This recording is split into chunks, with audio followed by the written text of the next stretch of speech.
Hello everyone and welcome to this week's English commentary of a game that was played in 1992. Red was Grandmaster Zhang representing Beijing, and he took on another Xiangqi master from Guangdong province, Master Tang Guang. Both players did very well in the 90s and the early 2000s. So without further ado, let us begin. Grandmaster Zhang started with the pawn opening.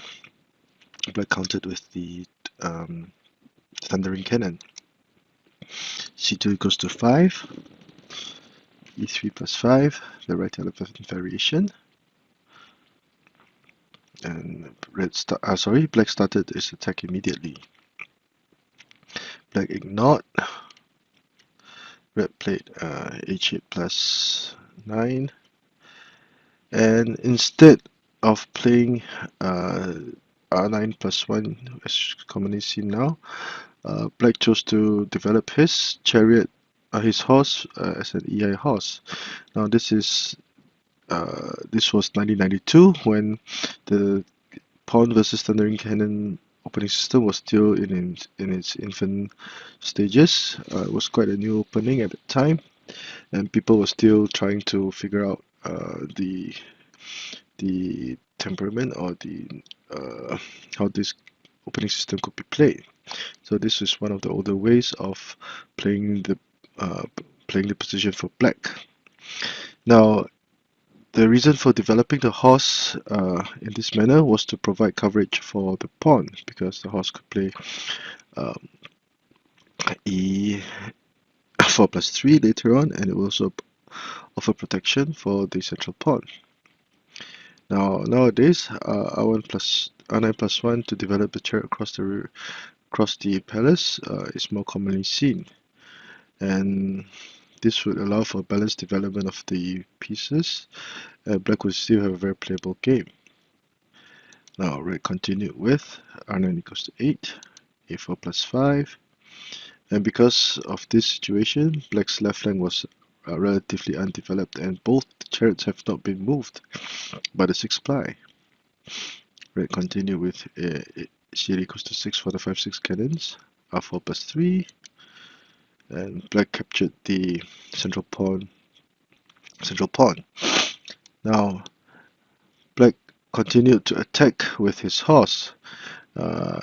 This horse is protected by the pawn, and black would be prepared to play c3 equals to 2 to threaten the Red Chariot. Now, tactical wise, this move was made as in an attempt to gain the element of surprise. Now,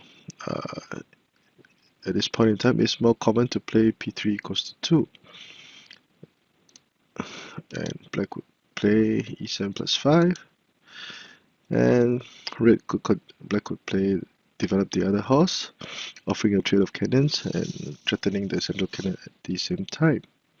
Now this would be red will continue with c5 equals to 4 or c5 minus 2 as two major variations back in those times. And black chose to offer his horse as a sacrifice by consolidating his defense and also threatening the pawn with e7 plus 5. Now this will be a pseudo sacrifice, as will be seen later on. Now if red chose to play r2 plus 4 or e3 plus 5 for that matter, this would be a very grave mistake, because black can attack with c3 equals to 2, forcing the chariot back into the bottom corner, and red would be able to gain initiative. So black can be sufficiently optimistic with the opening if e3 plus 5 or r2 plus 4 will play. Now black continued to attack the chariot in this manner. Now would it be a good idea to capture the horse? The answer would be no, because black would immediately play r8 plus 2 to prevent capture and also counter capture the horse. Now black would be placed in a predicament. If p3 plus 4 were played, red would capture the horse, which had used up 1, 2, 3, 4 moves to trade for a red horse that had only made 1 move. Now, tactical wise, it will be better development of the pieces. This flank is still not developed. Red could also play r2 plus 4, and the issue of the pawn will become a serious issue for black to handle. Now, if r8, h8 plus 7 were played, black would simply retreat his cannon 1 move and still threaten to capture the cannon and the black horse at the same time. So, in other words, capturing offering this red horse would be a pseudo sacrifice. So that was why black did not capture the horse and chose to play c3 equals to 2. And red moved his chariot to safety with r8 equals to 7. And black chose to develop his horse in this manner, which would seem to be a natural thing to do. However, from the way the match went on, black could have considered playing p3 equals to 4. This might have been a better option or alternative for black. Red would try to develop his horse, prevent capture. Again, offering a trade of material. Both cannons would now be activated. Black would try to threaten the cannon. Now, by retreating the cannon, red would not have to worry about a fork, because if he did, red would deliver a check, forcing the cannon back. So, and after trading, red would gain material. So that is why black would not dare to make this move. So r9 equals to 8 was played. Although black was still lagging behind, he would have at least developed his major pieces, and there will be plenty of tactical options for him to continue. So that is why p3 equals to 4 would seem to be a better move in this position. Instead, black played h8 plus 7. Black took the opportunity. He refused to trade material because this cannon was a very powerful cannon.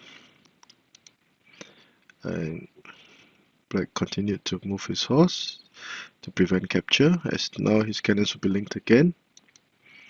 Black will exterminate the pawn and offer protection for the horse in this manner. Red would take the chance to develop his chariot.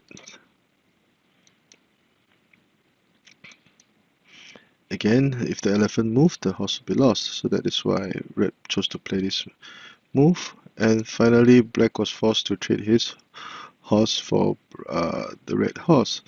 Now, this trade of horses would be to red's advantage because, as mentioned earlier, black would have used up 1, 2, 3, 4 moves to move the horse to this position, whereas red would have only made 1 move to this edge file. So, in terms of tempo, black could have made 4 moves in vain to trade for a horse that was not a threat at all and poorly positioned. So by this time, red would have a significant advantage. And after a series of trades, we can see that red would now have weathered black's initial attack and was now prepared to go attack. Now, black was simply too eager to attack, and this resulted in his poor position at this time.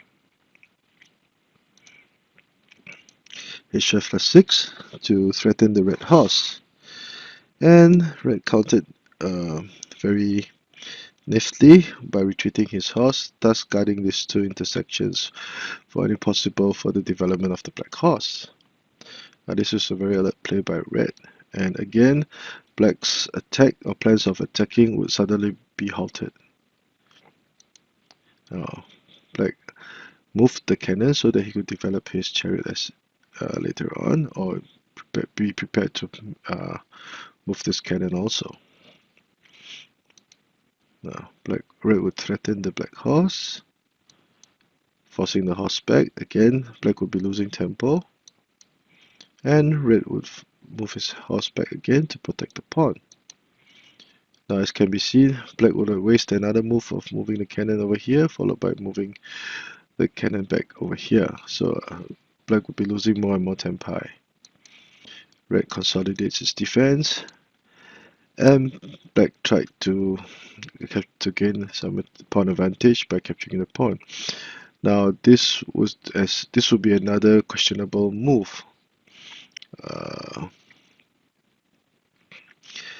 Would appear to be a questionable move, but it would be a sound move in this situation. h5 plus 3 would be a blunder because red would simply play c5 plus 1, and black would be able to link his elephants up on the riverbank and prevent the tiger-headed horse from attacking. So at this point, red could counter with r2 equals to 3, r8 plus 6, etc. There will be many options. There would be many options for red to continue. So black would find that he will fall further and further behind. So c7 plus 4 would be a good, would be sound if compared to h5 plus 3. Red continued attacking, and again, by threatening the cannon, he would have gained a pawn in the process of doing so. Black moved the horse to the riverbank. Red threatened to gain material, forcing a trade. And as can be seen, red will still be attacking the cannon, which black would have to use up another move to move the cannon to safety. And this red central pawn would now have an open file to charge across the river without any impediments. And once p5 plus 1 was played, red could also play r8 plus 3, etc. There will be many tactical possibilities for red to continue. The horse was also ready to go, etc. Now thus far, this was a very concise and powerful combination by red. So black moved his cannon to safety, and red continued to attack this cannon, snuffing out any possibility of an attack over here. Now and by doing so, the black chariot would still be prevented from being developed. So this was a very good move. And red started to push the pawn across the river. And this pawn is especially menacing because it will only take 2 more moves to reach the palace. Black tried to mount some sort of offense by capturing the edge pawn and reducing the pawn deficit. Now, would c4 plus 7 be okay? The answer would be no, because red would simply push the pawn forward, and black would now be unable to maneuver his cannon to a slightly better position. So black would still be placed at a tactical disadvantage. c8 equals to 1. Red will now, since black captured the pawn, red will now maneuver his horse to attack. Black retreats his chariot to threaten the horse. Now, one might wonder, would r4 equals to 5 would have been a better move, threatening the red pawn? We shall see. There's a very long variation. r4 equals to plus 6. Capturing. Red will advance the horse, preparing to go for the elbow horse attack. Red will play r8 plus 3. This would be a very nice offer, because if black captured, checkmate.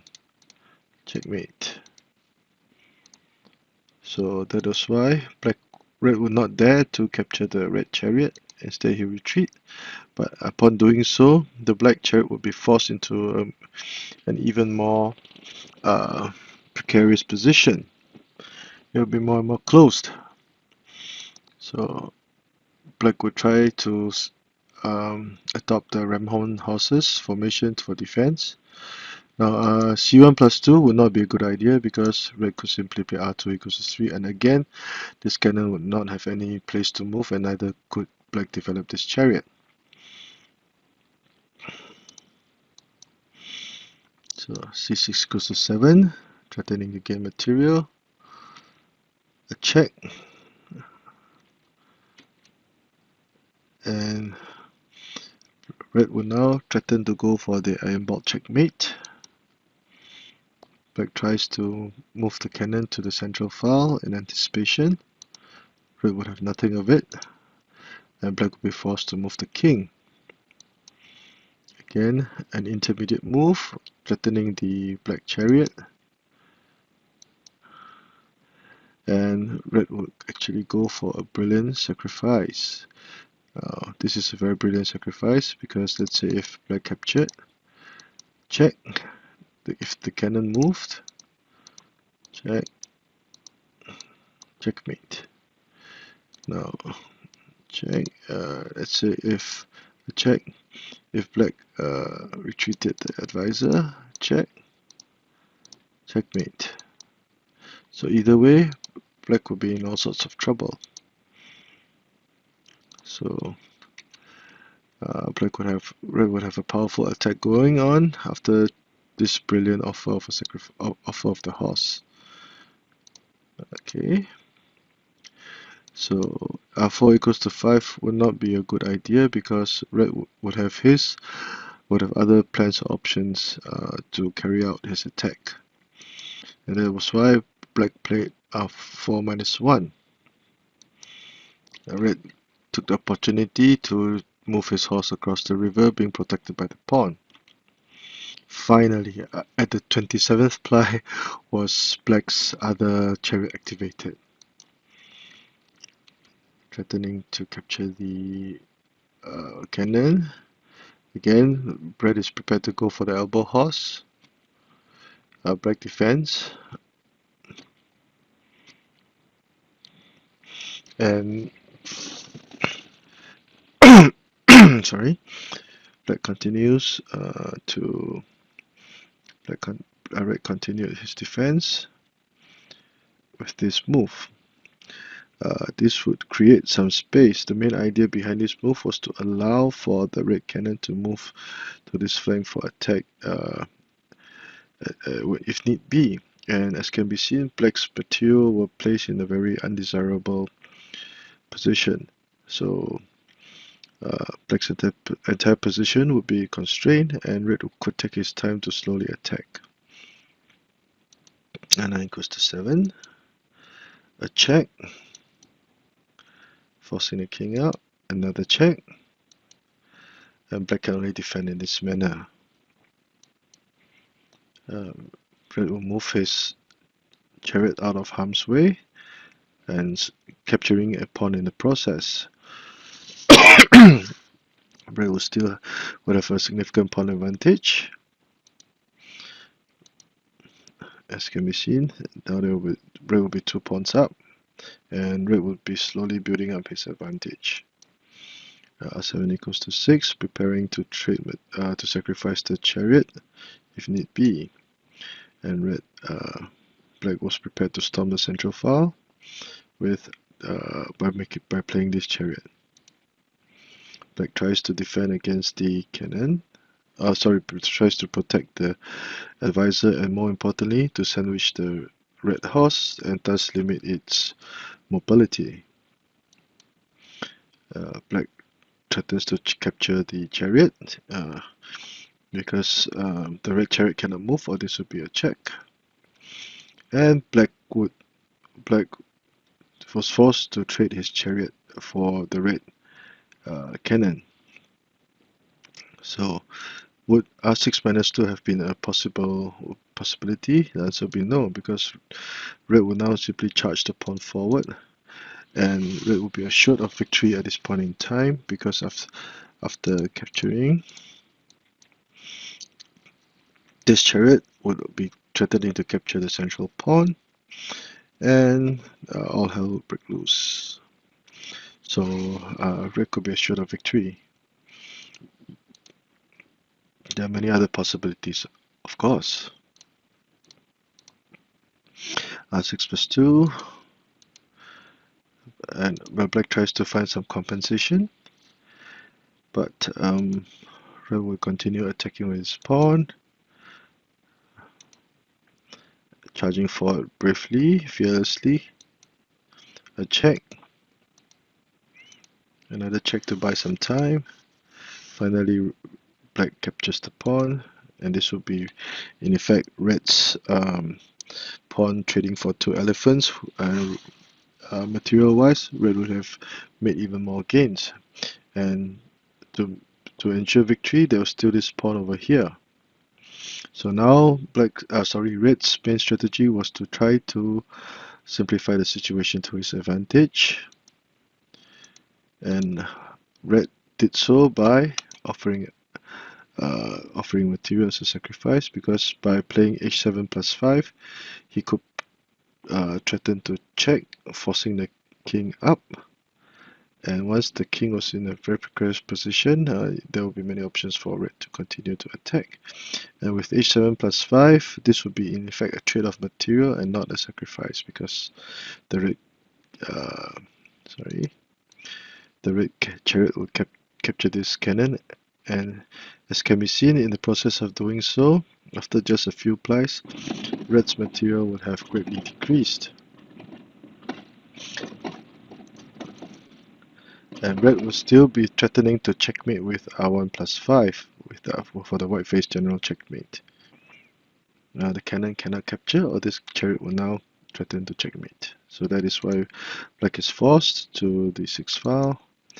Again, red forces the king to the throat rank by delivering a check, and red will now try to traverse his chariot across to the other side, to the other flank. Red tries to save himself valiantly, and black linked his chariots, preparing to trade chariots. Let's say black will be forced to trade chariots, and this would be a book-win situation for red, because if this pawn was not available, black would be able to force a draw, but because of the pawn that is present, once it crossed the river, it could be used to trade for one of the advisors, and the remaining black cannon and advisor will be simply no match for red's mighty chariot. So seeing that things were hopeless, black resigned, and red won the game in a very impressive fashion. So let us review the game again, but this time in the eyes of black. Okay, pawn opening, thundering cannon, and red chose to attack with p3+1 at this point. Nowadays r9+1 is played instead. Another questionable move. This was the way that black would play the position back then. Black tried to keep his pawn alive, but red would have none of it. And instead he tried to mount an attack targeting the red chariot, but red played very brilliantly. It was a very nice e7+9, offering the horse as a sacrifice. c3 equals to 2, r equals to 7. Another dubious move by black. Now p3, as mentioned earlier, p3 plus equals to 4 might have been better. r5 equals to c5 equals to 2, moving the horse to prevent capture by the red chariot. And finally, the pawn is exterminated, and this elephant will now allow the will also protect the edge horse. Black develops the chariot. Red tries some mischief, and unfortunately, black will now have used up an open horse to trade for a closed horse. So obviously, this is not a good idea, and red's advantage just increased significantly. black tried to attack, but this was not a good idea. Red simply moved nimbly his horse, protecting these two possible intersections, and so preventing the cannon from crossing the river if need be. Okay, the horse is forced back. After a few rounds, we can see that red would have made even more gains. Prophylactic defense, threatening the cannon, threatening the pawn, threatening the horse again, and cannon at the same time, forcing the trade of material. And as can be seen, red was simply going from strength to strength. A very good move by red, preventing the development of the chariot.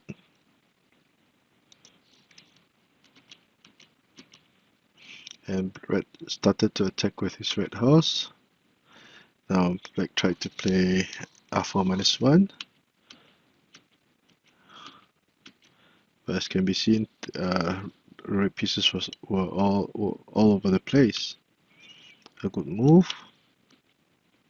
And black's red raised the elephant, which is protected by the horse, and allow red more options to attack and more space for the cannon to move. Now this is in preparation for a possible elbow horse attack, so that the black king would have things to think about if you move to this flank. A foul, sorry. Now it comes to 7. A check. Another beautiful move by red, eliminating the black pawns.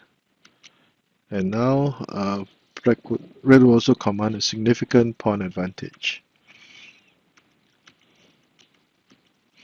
Black is forced to use his chariot. And by this time, this would be basically a winning position. Red charges the pawn across the river. And as can be seen, the chariots and horse were all over the place. Another brilliant move, e7 plus 5 to offer a trade of material, which would further crack open black's defense. A check.